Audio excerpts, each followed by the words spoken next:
Hey everyone, welcome to the Sex, Bodies, and Cinema podcast. I'm Jason Good, one of the co-hosts of the show, along with Ashley Rose. This podcast takes a close look at films that explore sexuality and embodiment with the aim to make space for what is, for many of us, a taboo subject. I'm a former screenwriter and director, and Ashley is a former actor. Both of us now work in the field of somatic sex education. You can find out more about Ashley and her work at ashleyelizabethrose.ca, and you can find me at somarelating.ca. There you will find my hidden relationship patterns quiz that will help you identify some of the issues we often discuss in these episodes. It's free with your email, and you'll receive a personalized ebook that unpacks what came up for you and offers suggestions for improving how you show up in relationships. Go to the show notes and click on the link to take it today. In today's episode, we discuss Alfonso Cuarón's 2001 film Tu Mamá También, starring Maribel Verdú, Diego Luna, and Gael García Bernal. The film is a coming-of-age story about two teenage boys who embark on a road trip to the coast with an older woman, set against the political upheaval taking place in Mexico in 1999. You'll find links in the show notes pertaining to some of the topics covered. Without further delay, here is our episode on Alfonso Cuarón's Tu Mamá También. ¿No quisierais a veces vivir para siempre? Sí. Pero... ¿Verdad que sí?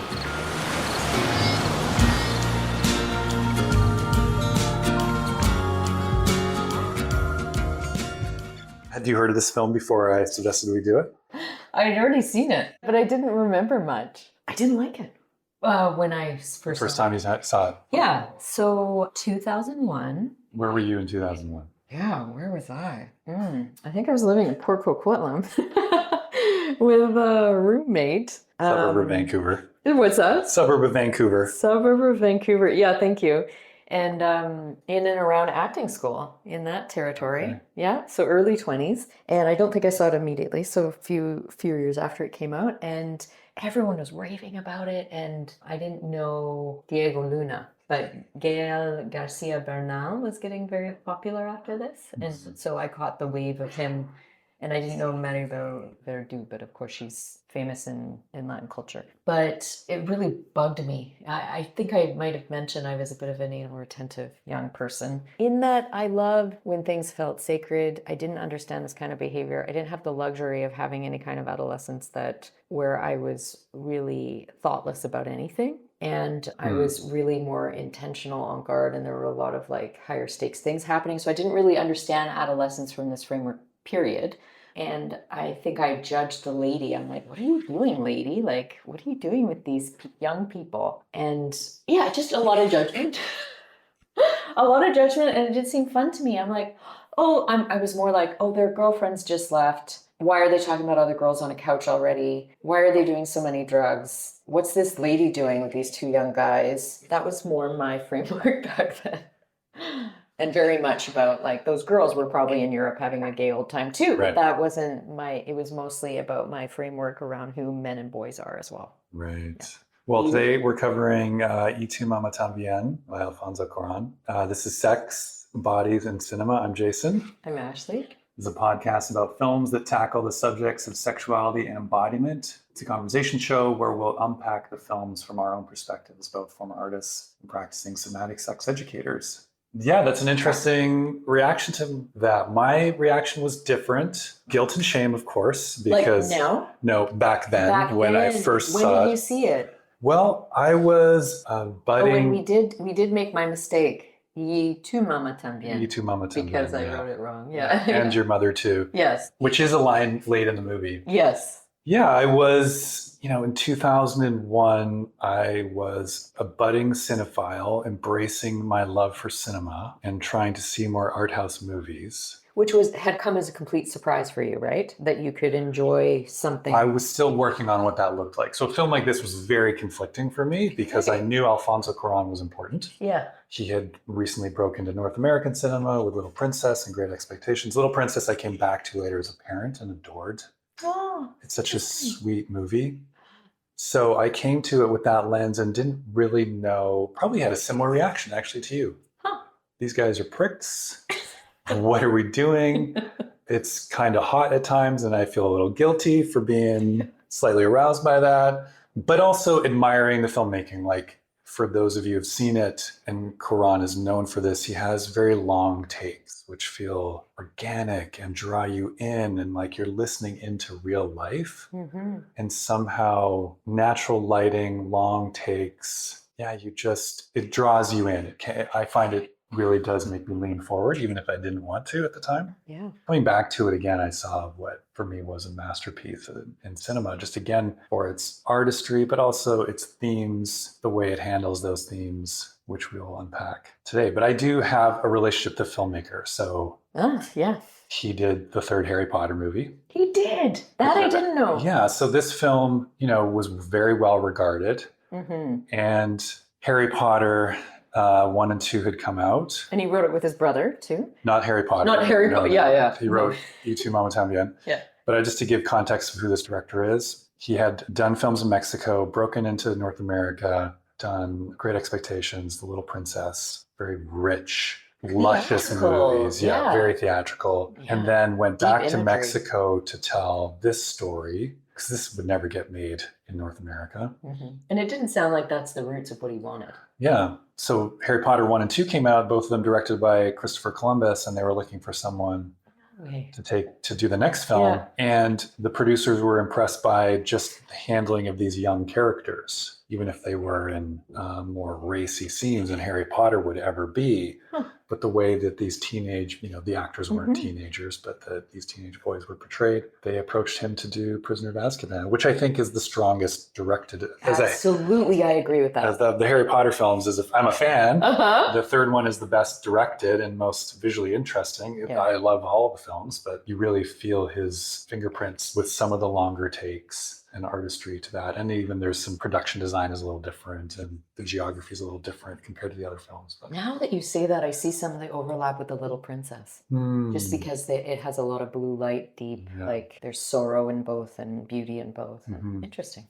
And then he did Children of Men, which is kind of his blank check movie after doing this and Harry Potter, which is this dystopian future Clive Owen film where that's him. Where the world is unable to conceive. And again, that film is known for these incredible sequences of action and acting with long takes without cutting. Stunning film. Stunning film. Terrifying. And then he did Gravity, which is a great kind of popcorn entertainment space film with again, incredible takes. I was lucky enough to see that one at a packed house at the Toronto Film Festival. Oh, fun. And it's one of my favorite theatrical experiences, seeing it with 1,200 people, and it's such an intense film. And then he did Roma, going back to Mexico, but with Netflix's checkbook and a very personal Mexican story. Have you seen that one? I have, yeah. Okay. Beautiful movie. Okay. Not Was unlike his brother involved with that one? Do you know? I don't know. I know his son is also a filmmaker that's sometimes involved with his projects. Since then, we haven't had anything from him. So it's been a few years. I know he's had some TV developed. I think he's directed an entire miniseries that's coming out sometime later this year. But a filmmaker I really admire who can do Little Princess, Children of Men, Harry Potter, and this movie.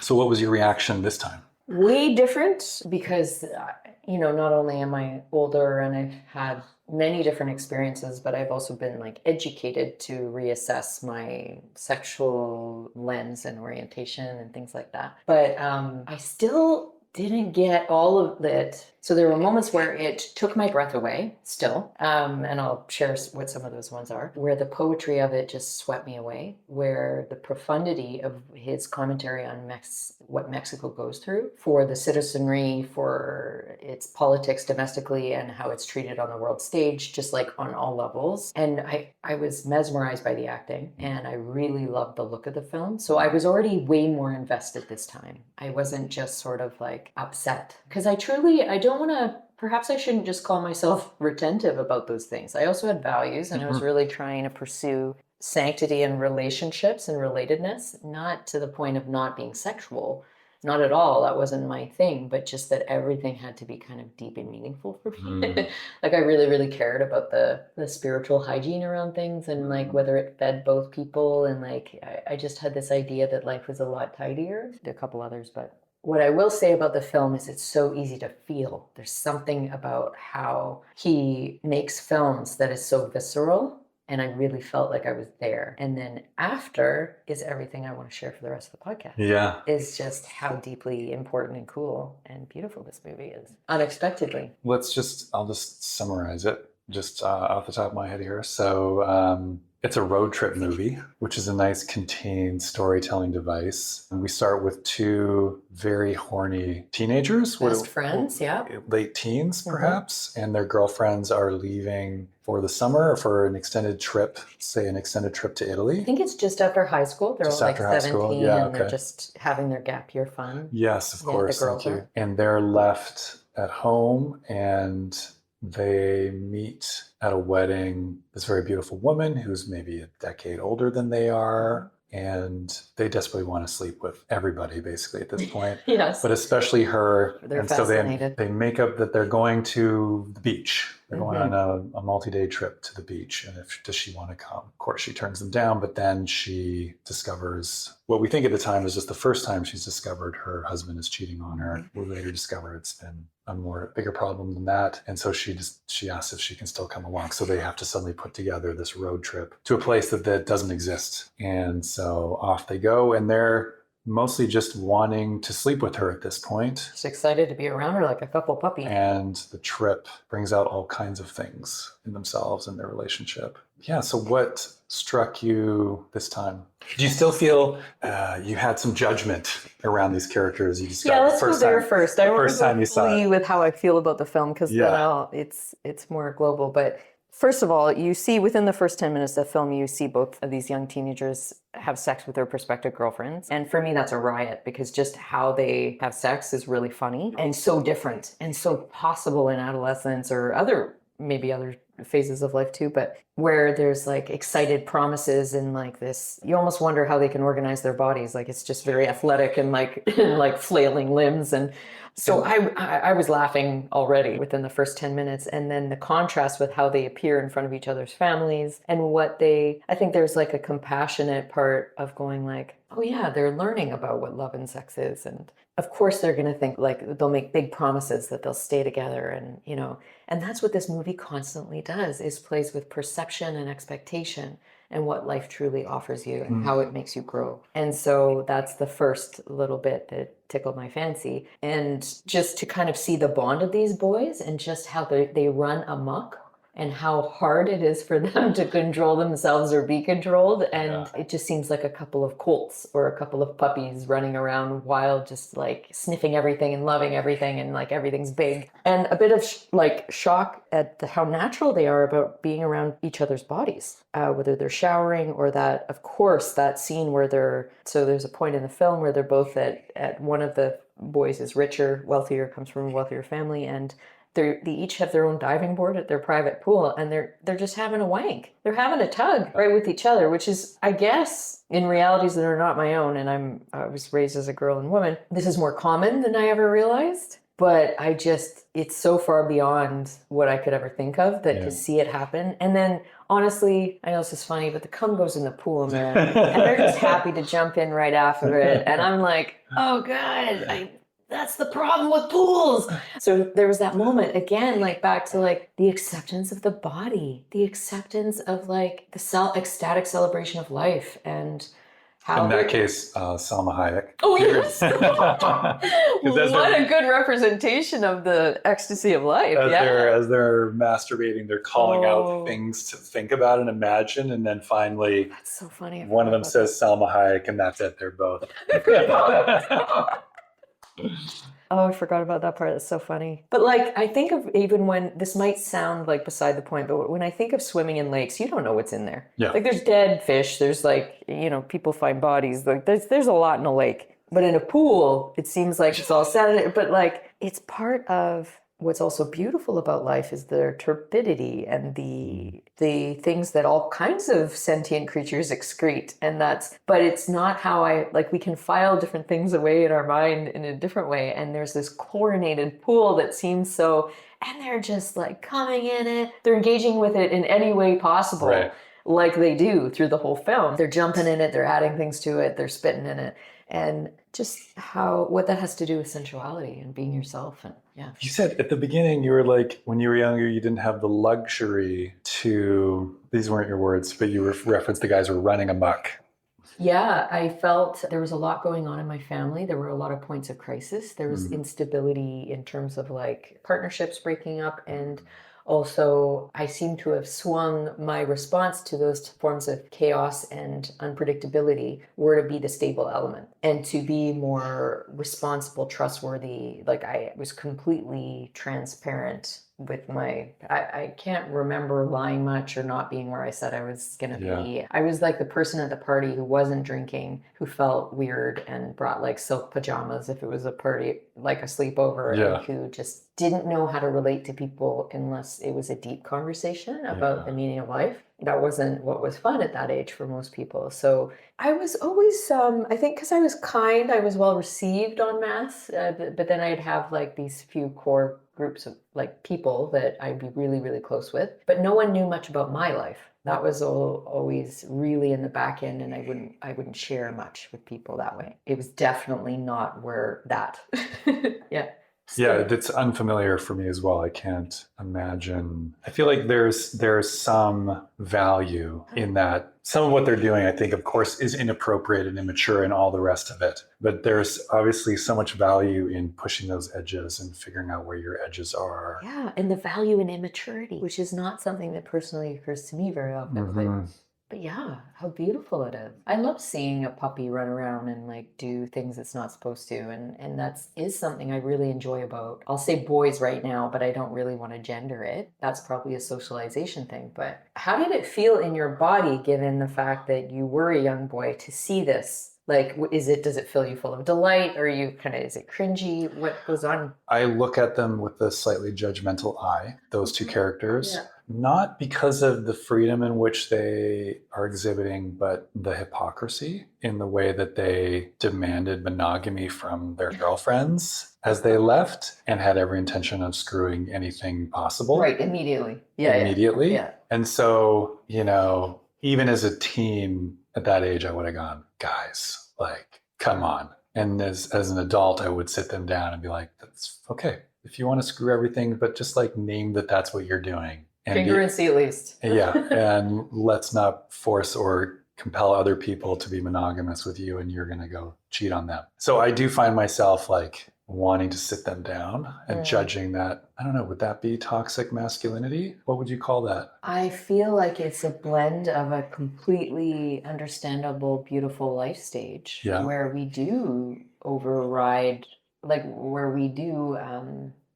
what we say we're going to do. We have to learn about integrity sometimes. Like, it's super arguable where our integrity came from, Jason, like you and me, because I did see myself making really conscious choices in my youth, but I was also scared not to make them, not because people were compelling me, but because I felt I didn't know what would happen to my family. And so I find myself more brightened by that behavior. Ironically, even though as a woman, I do respond to parts of their behavior, understanding that like it's a deeply misogynistic culture. And I mean that not only Mexico. I mean, it presents differently in every culture. But I do also think it's wonderful to be horny and more broad. Like, how are you going to know what you like if you don't kind of go everywhere and try everything? And there's a certain delight. And it's interesting, I'm thinking of the life stage of a toddler, so that's interesting in and of itself, but like how they put everything in their mouth and their bum and their, it's just like, how do I relate to this?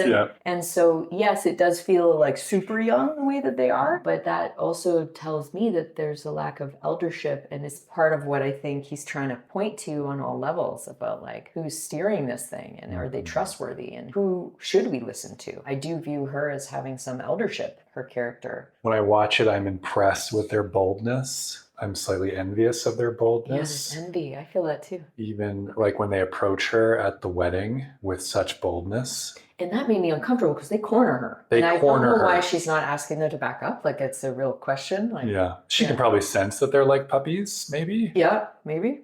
She holds her ground pretty well there. But yeah, I know what you mean. I have that element of judgment and wanting to like sit them down and rein them in a little bit, or at least just point out their inconsistencies, but also, wow, to live with that. To be able to run amok like that, like you, I did not have a childhood in which I ran amok. So I never found the edges. when I was younger. Yeah, and I think, as with anything, there's arguments of how we're raised and what's available to us being positive or negative. So there's probably positives, and it's also, with the way the movie ends, it does also feel like there were serious drawbacks about that. But yeah, so those were my first reactions. How did you react to her? What were your first impressions of her, Luisa? Poise, sophistication, probably quite a bit through the, like, how the boys seemed like they were perceiving her. Like what a beautiful kind of diamond of there's some kind of elegance around her and bearing that's compelling. And I think the next impression I had was just like how I would really not enjoy that experience if two young men thought that I was exciting that way. That would bring up a whole bunch of things for me that didn't seem to be part of her world and would not make me excited to spend more time with them. It looks exhausting and boundaryless, and and I don't know that I would feel flattered. Yeah, what about you? Yeah, she immediately enters the film with a kind of elegance, and in so many ways she's the opposite of the two of those. There's the contrast between these two puppies and her in the frame. And even the way you describe when they first meet her, it's again one of his very long takes. They corner her and they're just like almost slobbering over her, and she handles it well. And she has a kind of solidity and stability that they don't have, which I'm sure is part of the attraction probably for them. And then you start to get to know her a little bit, and you discover who she's married to, who was also a bit of a train wreck. Yeah, we'd already been introduced to him, and he was clearly a snob and a bit of a prick. And then you're like, she's with him? That doesn't make any sense. And then you start to see, behind the curtain of what's going on in her life. Yeah, and that for me, it was a really revealing moment where she takes that Cosmo quiz.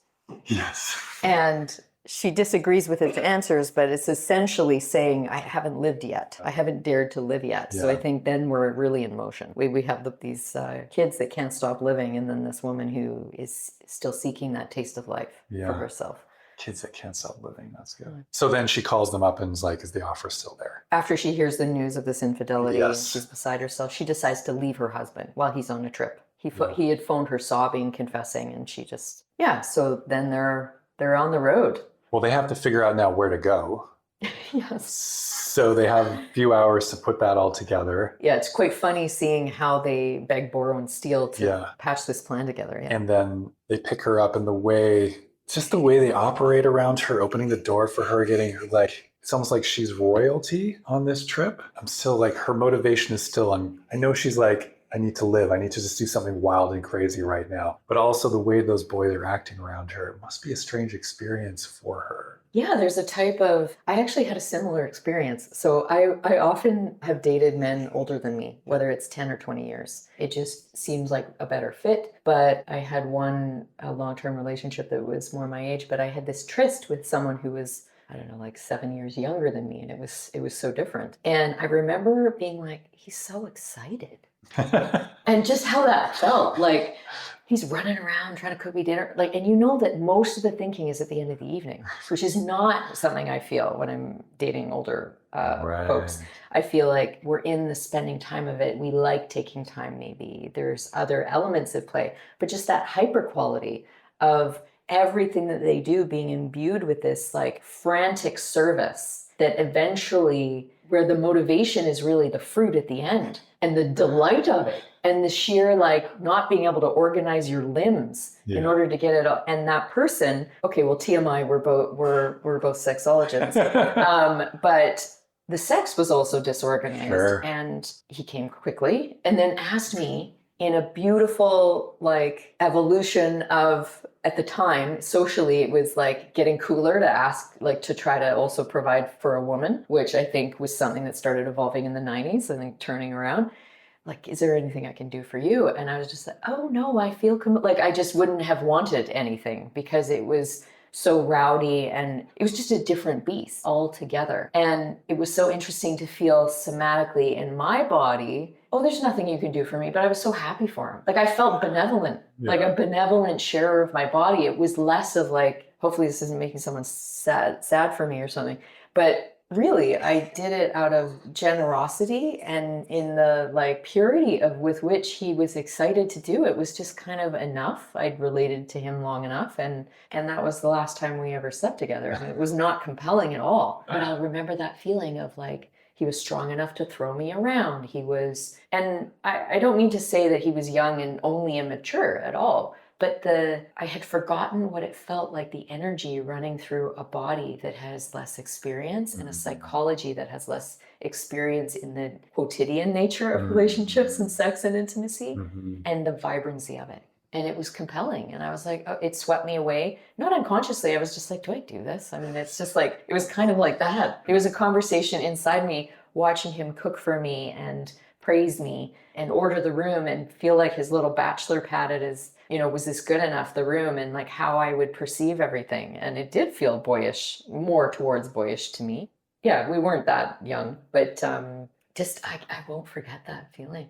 So in that sense, I relate to Luisa, but it wasn't to that degree. But even the first time she has sex with one of the boys, there was that same element of, I believe she was in grief again immediately beforehand, but then as it's happening and afterwards, she's half laughing and half trying to get herself excited enough to be in the sex act and half like suggesting things that they can do. But it's just so fast and out of control that she ends up comforting them. He tries to go down on her and that's just way too chaotic. So she stops that quickly. Yeah, it sounds exactly what you're describing. So it was a bit like that. So they go on this trip and, thinking what you're describing, that brief relationship you had and these boys, it's a really horny movie. Like, I think of it as like this horniness, which is this like sexual desire without containment, without some maturity.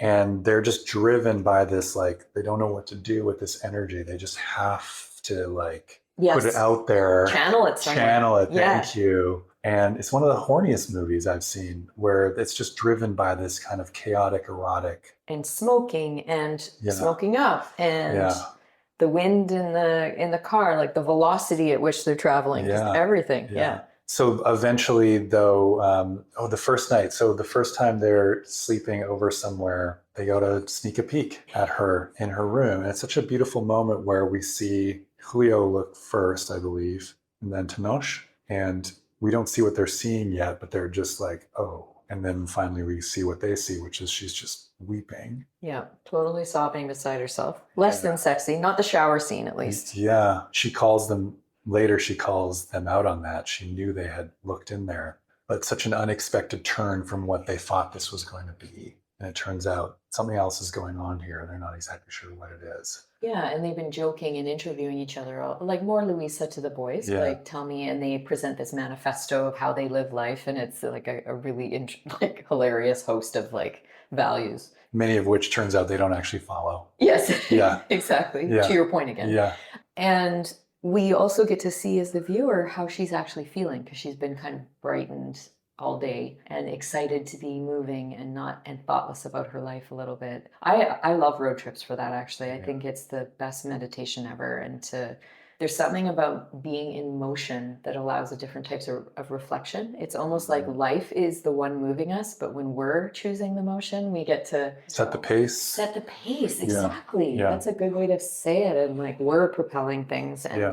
And I do think it's really great for thought. So you see her again, and I'm really curious about this for women in general who've been socialized as women, whether there's always this maternal element too, and who feels compelled by that, because she's shaping them. She's chastising, she's teasing, she's eliciting deeper thinking in them. She's challenging them, inspiring them. And so she's just wearing so many hats. It's truly like a goddess kind of archetypally. She's using all the different faces of her manifestations, let's say, right? Like she's using all sorts of tactics and she puts herself in so many different roles with them. And then at the end of the day, they're all having fun, which is great. It seems like a click in many ways. And then we see her through this little peephole and we see that she's actually still totally beside herself. That's how the road trip starts. And then she's of course up early and trying to shake them out of bed because they usually sleep in after and they feel motivated, like she's mother henning them a little bit and scooping them into the car. And on this journey, like as they're traveling through Mexico, we're seeing all these other sides to Mexico.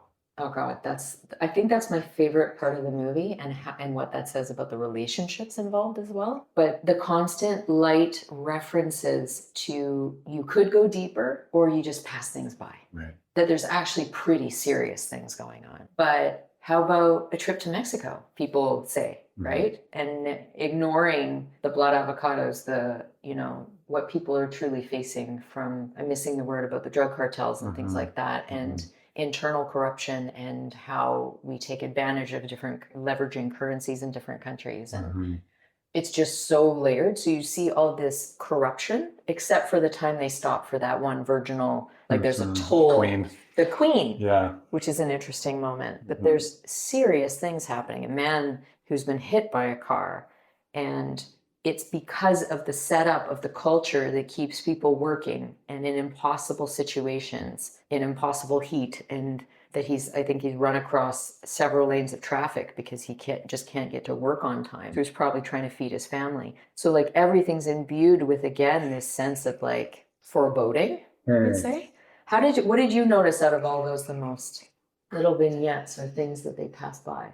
It reminded me of his film Roma, which is sort of this coming of age story, the eyes of like a family made, but there's this political upheaval happening in the background of everything.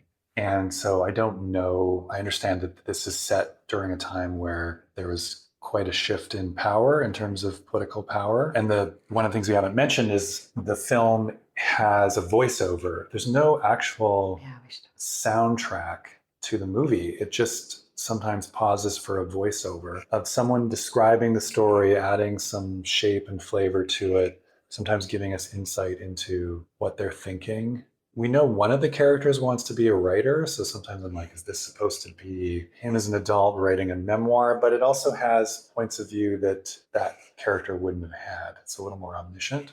So I'm also just aware that, not being familiar with the political landscape of Mexico, that there are elements of this movie which I'm not picking up on, beyond what you're describing, that there's just layers that I won't fully understand. Well, what I'd read is that the political and economic reality had been driven by uninterrupted 7 decades of presidents from one particular party, the Institutional Revolutionary Party or something. And the opposition was by, I think, Vicente Fox or something, had started to finally subvert some of those things. But of course, there were so many layers of power and so many stakeholders, so many people whose interests might have collapsed in one structure of things, and so many people who were hopefully coming into a new, propelling this new way of being, that it was also violent. And the protesters were constantly aggressed. And as with any shift in power, obviously there's also violence, especially when it's been existing for this long. But what I did notice about that too is that Tenoch has this relationship to his father that's kind of similar.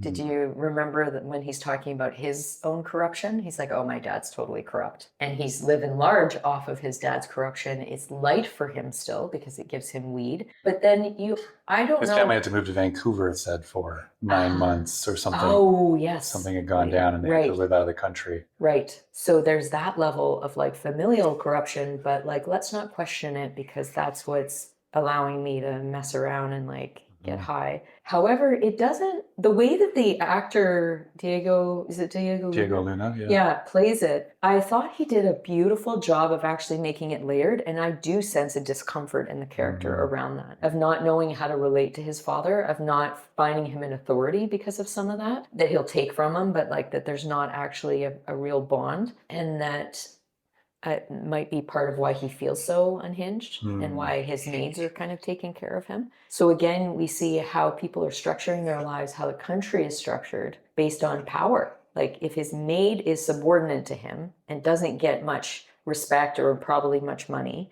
but also calls him darling and does whatever he wants. And he called her mummy and for the first 4 years of his life, as the voiceover says at one point. Oh, I had missed that. They passed her old town. Oh, yes. Yeah, and they say a little bit. So there's constantly the narrators warning that there are other options in life. There are other segues. There are things other people don't have a choice in living. And there are other things to be aware of. But then the car keeps moving. Yeah. Just beautiful. Like the hair on my arms is... That's my favorite part of the whole thing. Yeah, I just wanted to note again, I mentioned this at the beginning, that Cuarón's directing style is really beautiful, unique, and lends itself to the kinds of story he's telling. So even like when the boys are sharing their manifesto, it's one long shot where they're in their station wagon and the camera is in some sort of vehicle on the other, in front of them and then beside them. And they're capturing sound from, it seems like it's in-camera sound. So it's happening on the day and not ADR'd. So they're capturing sound from inside the car. And there's this kind of excitement as they're sharing their manifesto, their beliefs, what they believe in. And the car goes around construction sites and other cars. And the way that he stages it is that they sort of come into frame and they drift out of the frame. And it's all just one long take in this car. And so it feels, immediate, like what might be called direct cinema, where it's almost documentary style and it feels like you're listening into a real conversation. Yeah, you just feel there. Yeah. And that a lot of the scenes are of this nature. Not everyone, but a lot of the scenes are. And then the first time, just to jump ahead, that it becomes conventional, where you're cutting between singles, where it's just one character in the shot looking in one side of the frame, and you cut to the other character in the shot looking in the other side of the frame is at the very end, where they're most distant. But he keeps this more organic style throughout most of the film. Until the lives of the boys gets more rigid as well. It's more structured, yeah.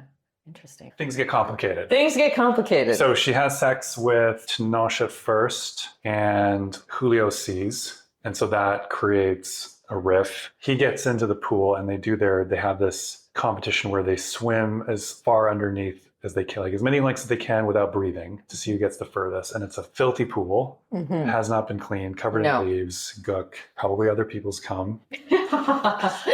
Willing to bet. And Julio's very motivated and beats him. And a kind of revenge confession shares that he slept with Tenoch's girlfriend. Yes. Yeah. And that opens up a huge riff, and Tenoch basically interrogates him to find out every detail, what happened. Yeah. What was she wearing? How many times? What did you do? Yeah. And we think that they stay up all night with this kind of grilling session. And so in the morning, they're moody and exhausted, and it still doesn't feel like corrected. And Luisa can tell something's wrong. Yeah. So in an effort to kind of restore balance, she notices as they're driving, Julio's has an erection in his shorts and asks to see it, and then jumps in the back seat.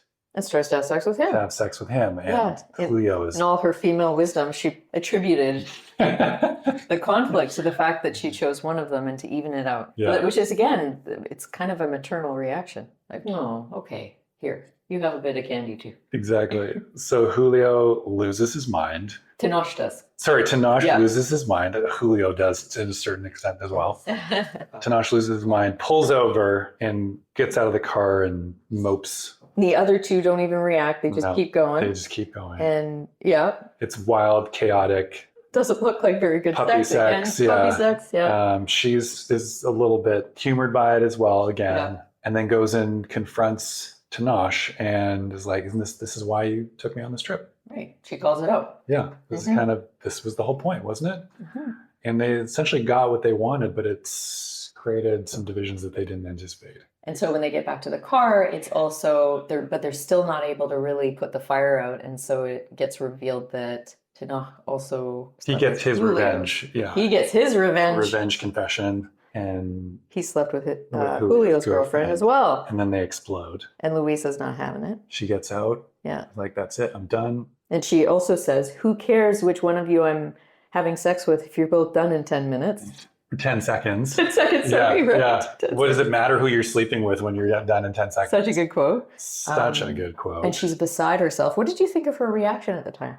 Yeah, I mean, I thought it was fair. Like, she's like, this was what you wanted. Like, which is that exposing that like immature and sometimes for older people as well, where you kind of have this fantasy that you're driven to get, but you don't really fully understand what happens when you get it. Sort of like the puppy chasing the car. You really want that car. Most of the time you never get it. You just can't even get the car. But then this one time you get the car, what do you do? And they're just faced with their own jealousy, insecurity. Not understanding what she's wanting because they were organizing around, I think both of them assumed one of them would win at some point. and they were vying, and it was something about the competition that made it all kind of exciting.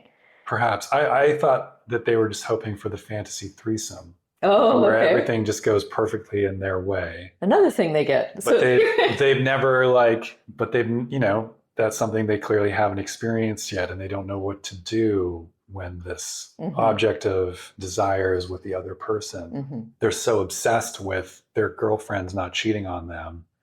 They have this obsession that's there. For me, there was like this element of ownership where they just want to own this woman's body.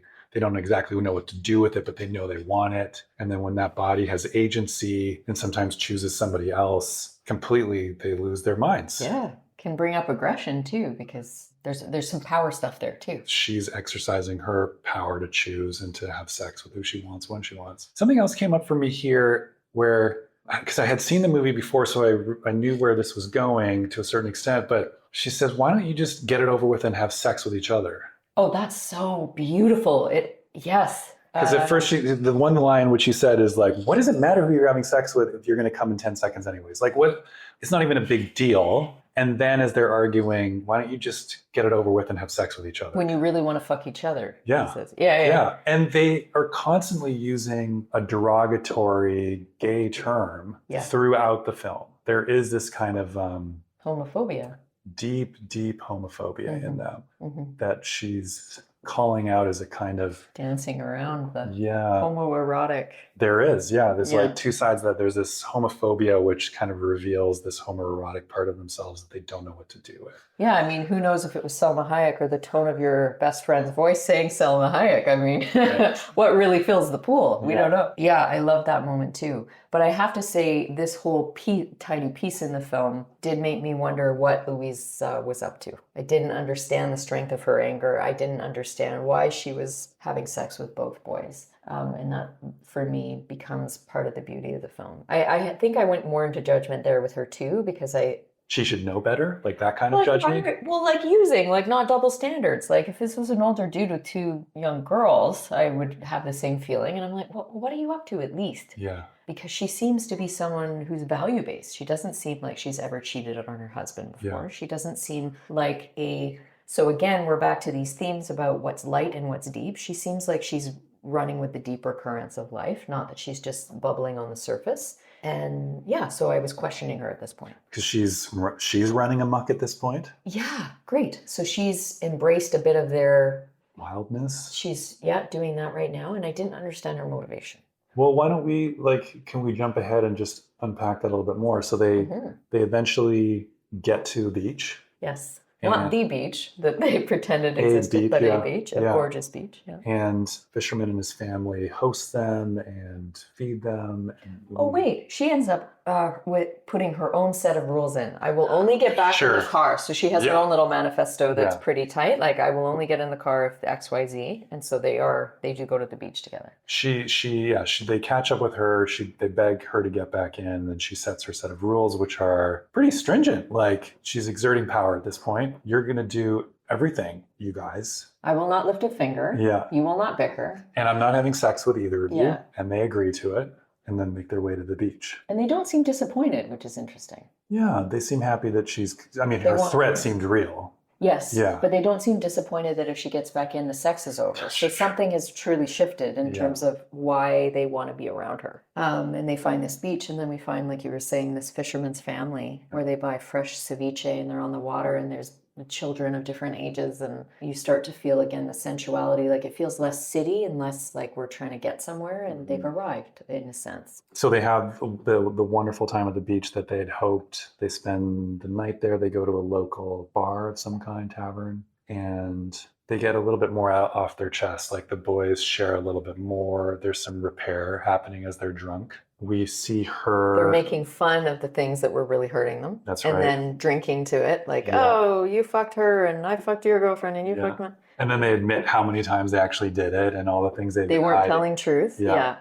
So again, I find it so fascinating how many different opportunities Cuarón and his brother managed to write in different levels of insincerity all the way to corruption. Yeah. like half-truths and the way that we present things on the surface versus what's going on. Just love it. And they make a reference to his dad and his corruption in that as well. They do. And I really liked how Diego Luna played that, because it did seem like someone he didn't particularly respect. He knew he was fully corrupt, but he was living off of that corruption. So again, we're looking at Mexico and like different types of power and affluence and who's got skin in the game, as well as the fact that it doesn't seem like he has love and trust for his father either. Mm-hmm. He seems closer to his maid that has raised him, mm-hmm. and figures like that. So like, who is really moving the culture forward, I think, is part of that signal there. And they start really, I love the way the actor played it, because he seems also a bit upset by it without seeming like he's worrying about it, because it's just drifting below his level of consciousness.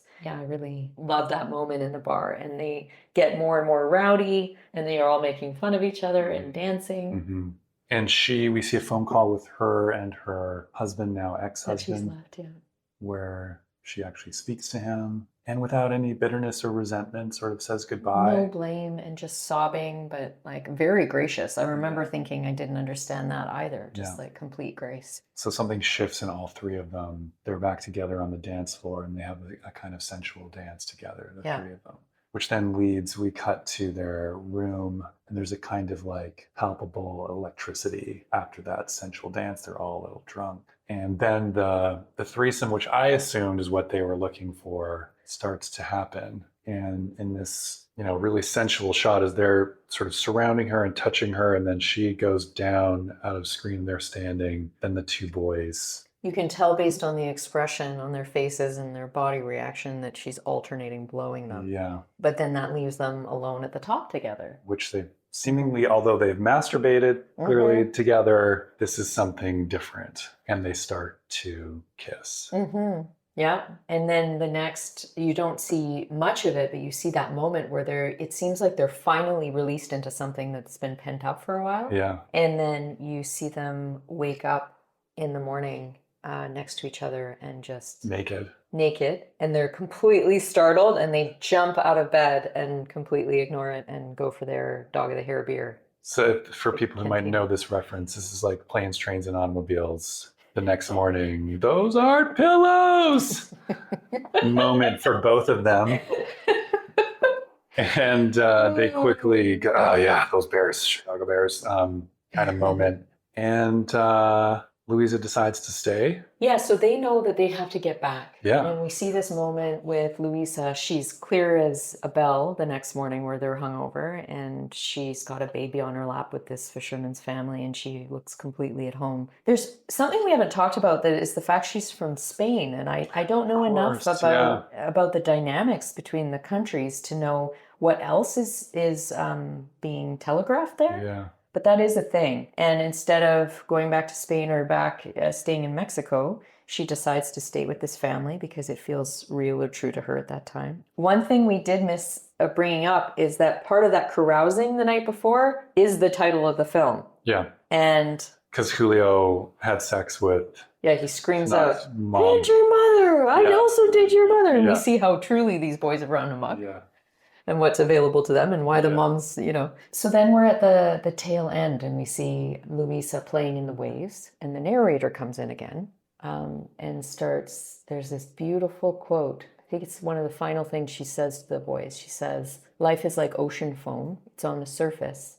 You have to dive beneath the waves. Something to that effect, not verbatim. And we have the big reveal of what has been compelling Luisa during all of this. So then we cut to the final scene where the two boys, some time has passed. They met on the street. And as the narrator says, it was easier to go for a coffee than to sort of brush each other. I don't know the language, but brush each other off at that point. Yeah. It's just easier to say, yeah, let's grab a coffee right now. So they do. And as I shared before, this is the first time in the film where we're just cutting conventionally. We're cutting between single shots of the two characters, and you can feel the distance between them for the first time. It's not... Yeah, they don't look well. They look like the spirit's been sucked out of them, like completely different people. Reined in on their life path, they talk about school and things like that. But right. Not full of life. Yeah, they're going to college. They've chosen their majors, whatever it might be. And then that's when one of them, Tenoch, reveals that Luisa died, that her body had been riddled with cancer, and she died a month after they had left her at the beach. Which to me made like so much sense. Finally, I understood her. And even though I'd seen the film before, I was so glad I didn't remember that part, because it's really meaningful and kind of moving that to think of this person who has been ethical but not really enjoyed her own life, and has this invitation to step into a bit of wilderness before she lets it all go. It helped me understand all of her choices and be more in alignment with them than I had been. So she was just at this moment where, to be true to herself, she needed to run amok for a little bit.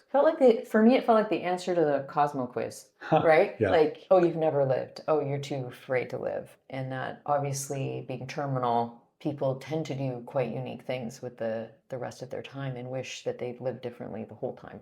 So it's a perspective shift for a lot of people. And what was your experience of like where and say the coming of age story for the boys, what happened to them? I think what happened was Mexico to them. What happened was their families to them. Like exactly what the film is saying is that if you don't, so there's this mythological idea, I won't take too long with this, but Michael Meade, one of my favorite mythologists and storytellers, tells this story of how when lions hunt, one of them roars, they hunt in pairs, one of them roars, and so that the prey will run in the direction of the other lion and they can catch them more easily, right? So mythologically, he teaches in life we should run towards the roar, meaning take on the thing that scares you the most because it will give you life. And that to me is the summary of Luisa saying, better get in it. Don't stay on the phone because it will eat you. You'll never feel what life truly is. Yeah. And I think because they didn't do the deep dive, it ate them. I honestly find the last 5 minutes pretty heartbreaking, and not because Luisa's gone. I feel actually that's the most peaceful part. I feel like culture and families and the way we all as humanity organize societies, I'm going to say, like, just to take this off Mexico, that's not the point. I feel like this film is a real honest celebration and appraisal of Mexico and everyone who has their sticky fingers in that quote unquote pie that could be so beautiful for everyone. The way we all do that in humanity to take for our own and avoid our own accountability or integrity. I feel like it's let those boys down as well. They're our youth, and it seems like they've both we see them when they've both taken a couple of those hits that the trailer's alluding to, that life will heal you, hurt you, So again, we're welcomed into that perspective of the narrator that says, what are you going to do? How are you going to live? What's your choice? How did it strike you? I mean, was it as depressing for you as it was for me? Yeah, I looked at the boys as their inability to integrate this sort of wild, erotic nature within them sort of ultimately crushes them in a way. I'm not sure the right metaphor there. They weren't able to, their rejection of what's called heteroflexibility, or whatever that attraction that they had to that other young man, and their inability to integrate that into their life, and their inability to actually like bring this wild sexual energy into a robust, I don't want to say tamed is not the right word, but something that had shape and control that they can use the way that they want to, rather than just spilling out everywhere, including swimming pools. They had used this derogatory term for gay people through the film, and then they experienced this homoerotic moment and they utterly reject it. And even in that scene, they talk about this friend they talk about someone else who's finally fully owned that they're gay and has a boyfriend. And that's part of the conversation is like, oh yeah, he's fully out as I think they say a queen or something like that. And he has a boyfriend, and they're not able to accept that for them, at least, there's some part of themselves that also has something similar. I'm not saying that they're closeted or anything like that, but they've rejected. It's much more nuanced to point. Like, that's why this movie is so great. And so now they're just it feels like they're just going and fulfilling these roles that they're supposed to fulfill. Exactly. It does feel like that. The different stratifications that they are socially, instead of running amok, but channeling the wild energy into something that's deeper, like you said, like under the waves. I always interpreted the wildness within their sexuality as not only being part of authentically them, but their avoidance of the deeper, darker truths that gave them sexual anxiety. Because I don't believe everything that feeds energy or anxiety into our sexuality is actually about sex. It's actually about relationality and the health of our surroundings and our relationship to the earth, like a whole basket of other things, actually. And so I thought of this frenetic energy to grab life as probably the only opportunity they sensed to ever truly be happy. I don't think they saw many of the adults around them be happy. And at least they found something soft in Luisa. And again, we're in like finding something soft in the middle of such hard life as being like, we're all trying to get our piece of softness. So very touching, very hard. I mean, not, where would you put this? I wouldn't call it cynical, but I would, it's like when people who self-identify as realists, but then the optimists are like, oh, that's pretty grim, if that's what reality is. I feel the wisdom of the film, but I feel its warnings. Yes, that's a good way of putting it. There's a grief to the end of the film. Luisa has her grief throughout the film, and then that sort of frees her up to embrace the wild parts of herself and to really touch life. Yeah. And the boys sort of did it the other way around. They had this wildness that was untamed and running amok and spilling out all over the place. And then once they're faced with something more challenging and some depth, they're in the box Luisa came out. That's right. They contract, and so we, in a sense, grieve for them, I feel like, as the audience. But a sweet film, like, despite that, even in that moment, as you're seeing them fall into these roles, the film, you can feel the filmmaker in the film caring for these characters and loving these characters. Oh, that's so beautiful. I'm so glad you said that. I would not have known that that's how I felt, but that is how I felt.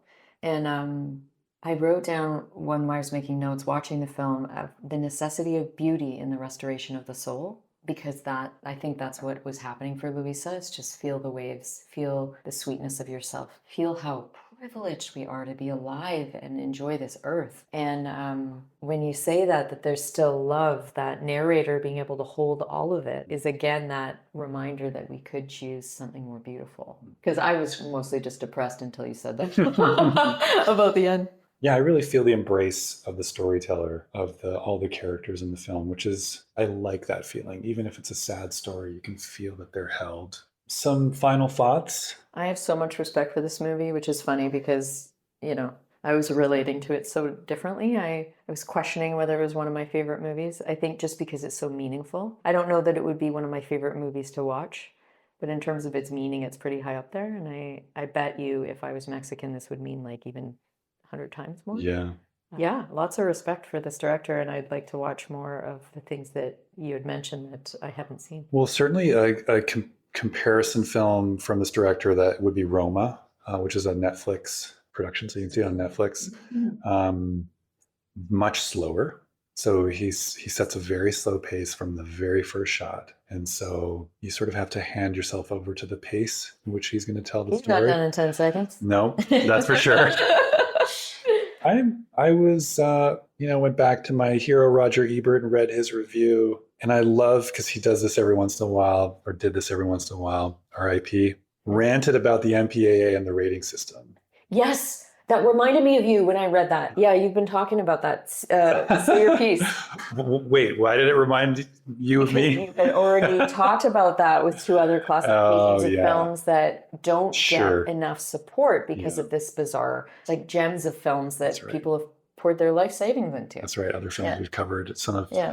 So he just points out, of course, Cuarón had to go to Mexico to make a movie like this, and that we need to carve out space for adult films that deal with sexuality in an explicit but mature and healthy way, and to silo these movies into whether it's NC-17 or they're just not readily available or they're looked down upon because they have overt sexuality. We're missing out on a huge part of what it means to be human. And this story it's not, you see vulvas and penises. It's not meant to be titillating in one direction or the other. It's just like bodies. And this is such a huge part of what it means to be human. And we need films like this to help us ask questions. It's a diversity exercise too. Sure. And you see how, the kind of sex we see in movies, usually in the Hollywood sense, is not how we look when we're having sex. No. For anyone who's taped themselves out there. You know, it's a freakier, more awkward, like we're in our bodies when we're really making love. And so I feel it's really great to see different types of naked bodies, different like hair, different. So I really like it for that too. Otherwise, people are also going to things that are more performative, like pornography. I know there's some really great porn out there now, but yeah, I agree with you. It's really necessary. Yeah, we would highly recommend this movie. Enjoy.